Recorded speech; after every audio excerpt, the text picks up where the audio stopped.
on my yoga mat with my coffee, and I'm sitting here by a pond, and just gonna take another minute to sing the praises of Gemini, because you know, I have had situations for a while where I didn't want to do 34-hour resets, but that's because I just wasn't able to earn enough money during the rest of the week, and like actually being able to take a day off is amazing. And those of you who don't do trucking, you know, can't really probably imagine what it's like if you don't have a job that's like that level of demand, where taking a day off feels like a luxury. You know, it feels like you're doing something wrong almost, and you have to tell yourself that it's okay because you need it, especially when you do a job that is so dangerous.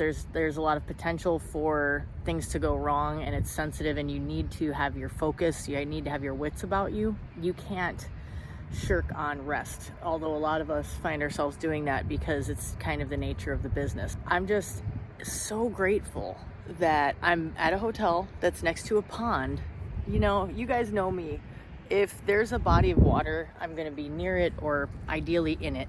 And don't think it didn't cross my mind. If I had my neoprene socks with me, and if I had a swimsuit, I would consider going into this pond, even though I know it's very dirty. I'm sure it is. I was a kid who spent many a day in the Fox River, which some of you may be familiar with if you live in Northern Illinois. Although I think we were in Southern Illinois and we saw the Fox River. Now, I don't know if it's the same, but I know that it connects with the Mississippi, which probably most good-sized rivers that run through the country in general probably run through the Mississippi. I'm thinking about walking over to the other side of the lake over there where there's a little bit more shade under those trees there, because I just don't feel like getting cooked out here, and it's sunny and it's really warm. But I'm about to do a little yoga and just have a nice morning, and it just feels amazing to not be at a truck stop and to get out of the truck. My truck is parked right next to the hotel, where I sent a picture of it to my boss to make sure, like, is it cool that I'm parked here, because it's on a side street. But the hotel said it was fine, but I still wanted to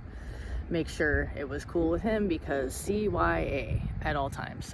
So yeah, that's about it. But I just wanted to tell you guys I'm having a nice Sunday morning. I slept until 7:30, which is what I usually do on a day off, because my brain is like, I'm not getting out of bed. I like to catch up on my sleep. It feels really good to do that. So this time I didn't wake up feeling all weird and headachy and stuff like I do sometimes when I sleep in later. But anyway, I am rambling. I will catch you later. Do you guys know how wild it is when I'm walking back to my truck and I'm like, that's my truck. Like, that's my truck right there. I love it. I love that I'm doing this. I love that I'm doing something new that's a little scary and challenging and different, and that you don't see a lot of women out there doing. But I just saw a girl when I was unloading yesterday who was another driver, a woman, I should say, not a girl. Not yet a woman, just kidding. I just thought of that. I got some Brittany up in the back of my brain, apparently. I just got some barbecue, yes. And I'm about to go back and take a bath and eat some foods and do stuff. But get some sleep. But yeah, she was like, ask me a question. I'm thinking about doing that or something. My trainer told me that you're gonna have a lot of people talk, you know, when you're unloading, who come over and ask you about the job. And I told her, do it. I told her what to look up on YouTube, to look up the same thing that inspired me to do it. And I was like, you can do it. I was like, how long you been driving? She said 4 years. I'm like, do you have a good driving record with no tickets? She's like, yeah. I'm like, you can absolutely do it. You should do it. Get paid by the hour, no more mileage pay. She was like, I'm inspired. I'm gonna go look. And I was like, yes. If you're a driver and you're thinking about changing it up and doing something different, and you're scared of doing tanker like I was, and you're scared about doing hazmat like I was, just set aside your fears, because if you can handle driving a truck, if you can handle just the stress of being a truck driver, and if you have safe practices and a good driving record, then there's a place for you at an awesome company like this. But overall, I'm very impressed. I'm very happy. And I especially am very happy with my teammates, because the other drivers that I have had help from, I've had to have a lot of help because I'm going to places where I don't have authorization to load alone.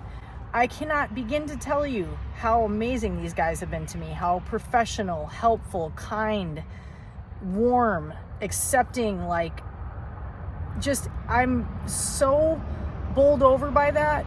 So yeah, if you're intimidated and you don't know if you could hang in a place like this, just you could, if you can handle driving and if you're a good safe driver and you have good practices, you should look into it because you should be getting paid. All that mileage pay BS. Don't do that. Just let's all stop doing that.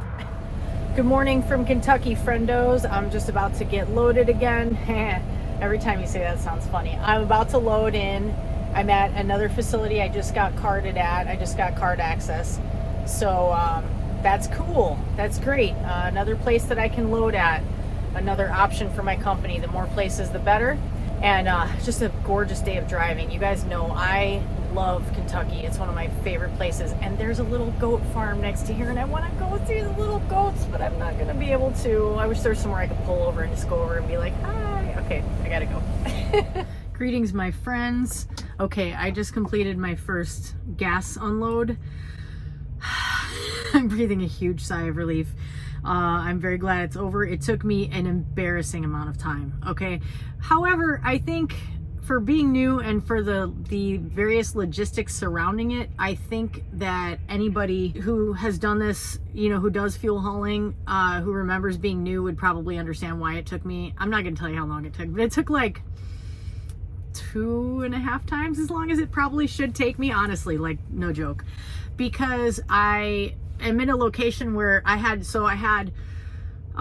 premium and unleaded. I have 3 compartments in my truck. I had 1 compartment of premium, 2 compartments of unleaded. I had to keep re-maneuvering the truck because the drops for one of the unleaded tanks, which is a larger one,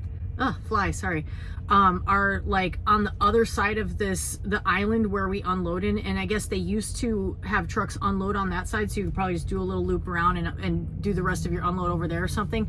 But they added a fuel island in that, or a lane in the fuel island over there, so you can't do that anymore. So you have to like get yourself exactly in the right position for your hoses to reach the vapor drop and the unload drop, or whatever you call it. I'm still not totally up on my terminology. So it took me an eternity, but nothing got cross-dropped. However, there was 1 casualty.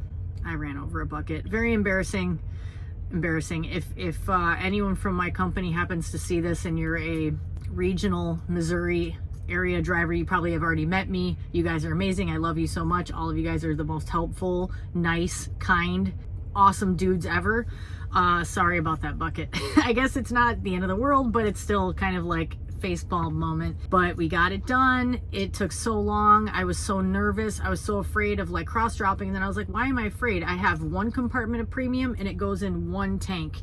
There was plenty of room in all of the tanks for all of the fuel I needed to unload. It was just a matter of, for those of you who don't know and don't do fuel hauling, for each compartment of my truck, 3 compartments, I had to hook up 2 separate hoses to 2 separate drops and 2 separate like valves in my truck. I don't know if valve is the right word. Anyway, drops, whatever. And then not all the hoses would reach, so I kept having to move the truck around, which is how the bucket thing happened, because I kept having to open and close things up, because I'm not going to like just move the truck over with stuff hanging out and everything. You have to like close everything up.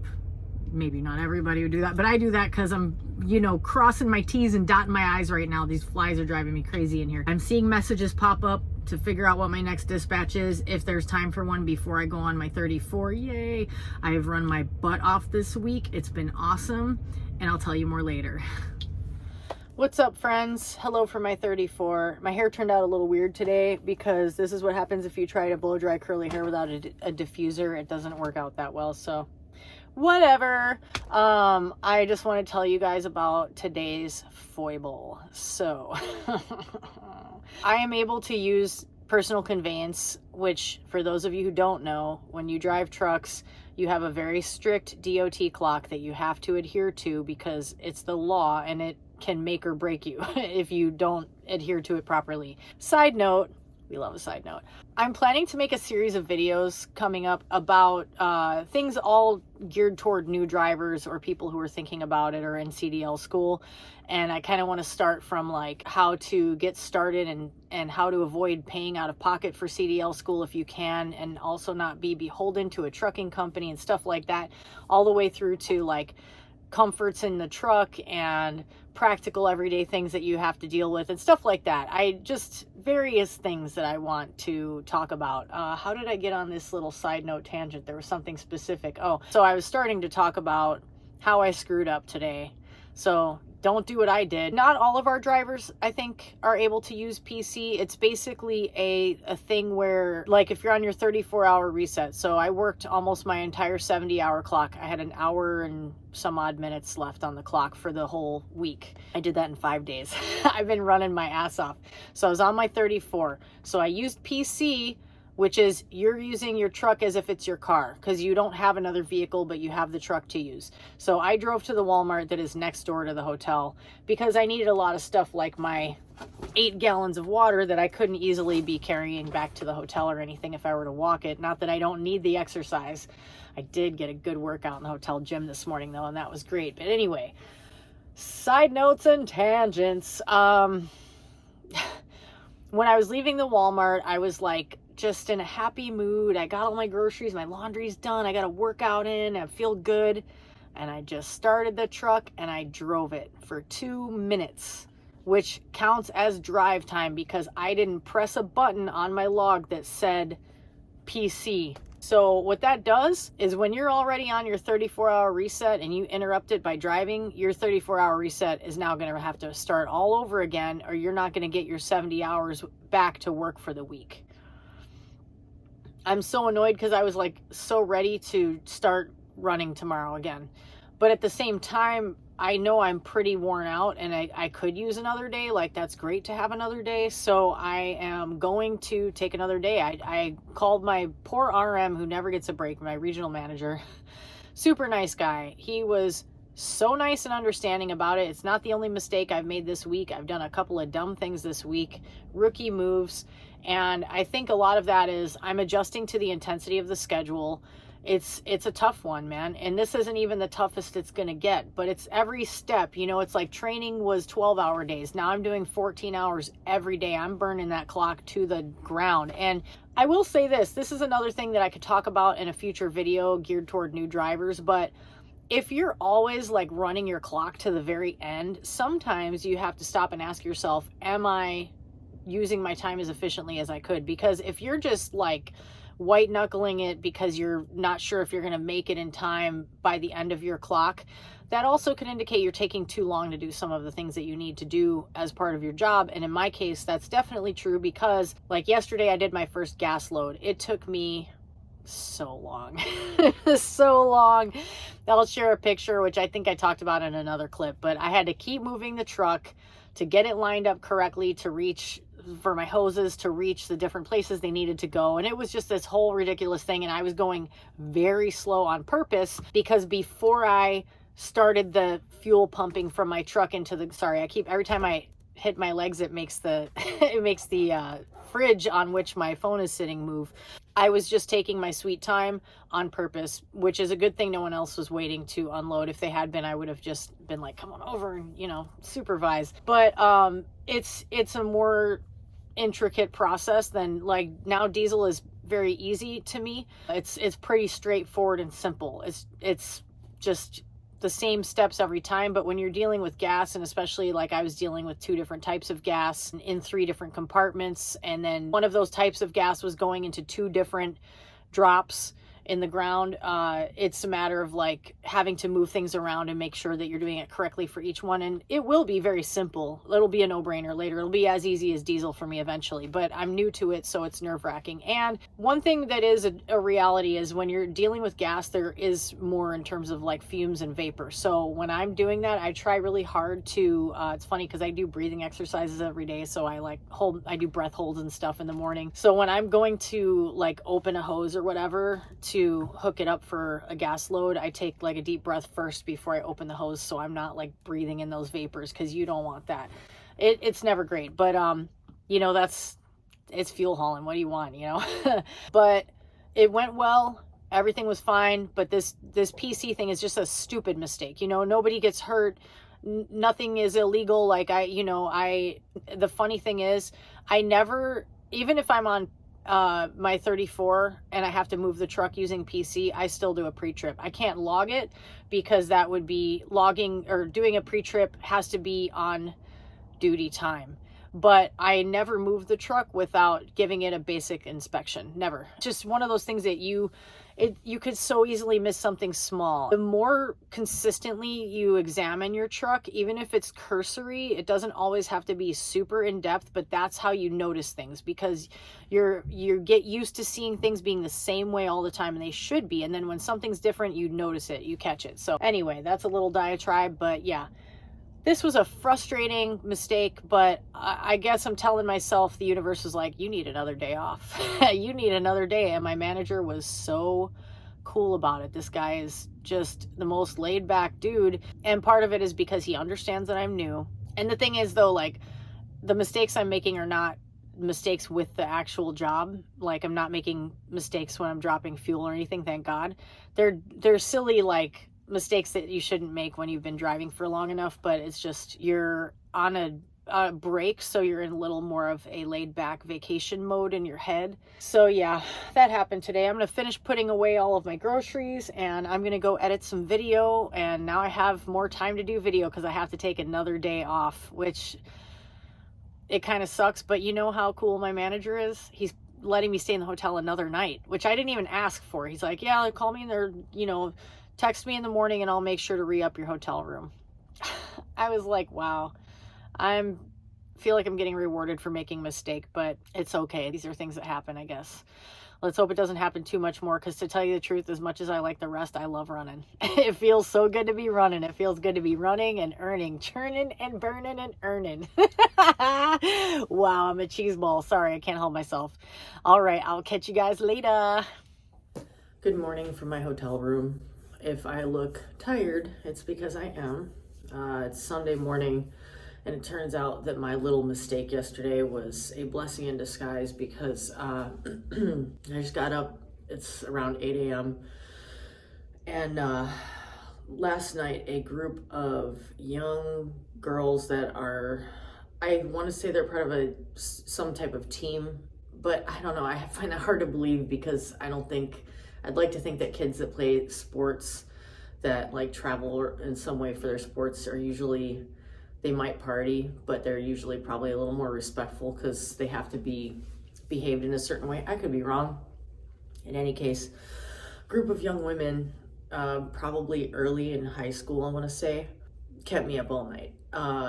It started around 10 o'clock, and around 11 o'clock, I heard them laughing, running down the halls, giggling. But it wasn't like a little bit, it was loud. So after a while, it was 11 o'clock, I'm like, I gotta say something. So I just open up my door, I see a group of them sitting in the hall. Some were sitting, some were standing, they're like laughing. And they look at me immediately, and I think they knew right away. And I'm very low key. I'm not confrontational, but I'm also like, you know, if I'm serious, but I'm not gonna be like, what the fuck, you know, it's not my style. And having worked in the service industry for a long time, I think I know how to approach people. I just looked over him and I said, can you guys please keep it down? And they immediately knew, and they're like, yes, ma'am. Yeah, oh yeah, sorry. I was like, all right, cool, nice kids, that's great. Close the door. It gets quieter for a little bit. It starts in again, it's kind of on and off. And then around 2 in the morning, it really pops off, and it woke me up out of a dead sleep. And I've been having a hard time sleeping in general, because when I'm doing something new especially, I have like a low level of anxiety that's just constant, and I don't sleep as well. I take magnesium every night, which helps me sleep. I called the front desk. I was like, I'm sorry, but I am trying, you know, that truck outside is my truck, and I really need some sleep, and these kids are keeping me awake on the 3rd floor. And she's like, where are they? I'm like, I mean, I don't know, but they sound like they're in the room next to me, because I think they might be. I don't know. And it was so hard to fall back asleep.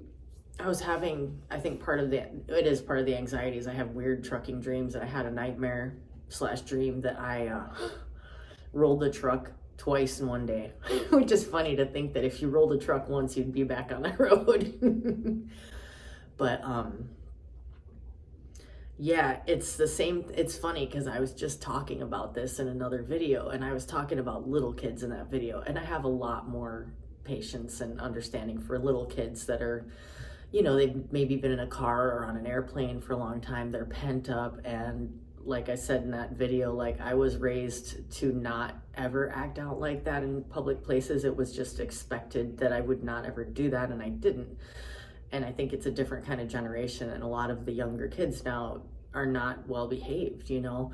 It's funny to me because like it's just a matter of like having an understanding at a young age, like that's not appropriate behavior, and a lot of kids are just seem very clueless about that. No excuse for that. That's just bad parenting, plain and simple.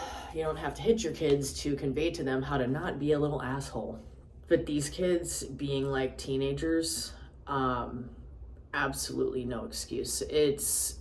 I just want to throttle them. And it also is like, I follow an Instagram called Passenger Shaming, which is really good. It shows things like people putting their bare feet up on the person in front of them's armrest on airplanes and stuff. You'd be surprised how often that kind of thing happens. Just poor behavior and like sometimes, you know, meltdowns and confrontations and stuff. But I am kind of amazed by the things that people find acceptable in public places. And this was case in point. And these are future passenger shaming videos, I'm sure, waiting to happen. These kids really suck. Especially because when I opened the door and said something, they were immediately all like phony polite and like acting like they were gonna not do that, and then just continued to do that like it's their own house and not a public place where people are trying to get some sleep. So I won't have as much time to sleep tonight because I get to get up really early tomorrow, and this was like my chance to really catch up. So you know, what are you gonna do? I'm super grateful to be in a hotel anyway, but I'm really bummed that that happened. I don't know. I need all the breaks to be over for all the kids. I need all the kids to go back to from whence they came and leave me alone so I can sleep in peace.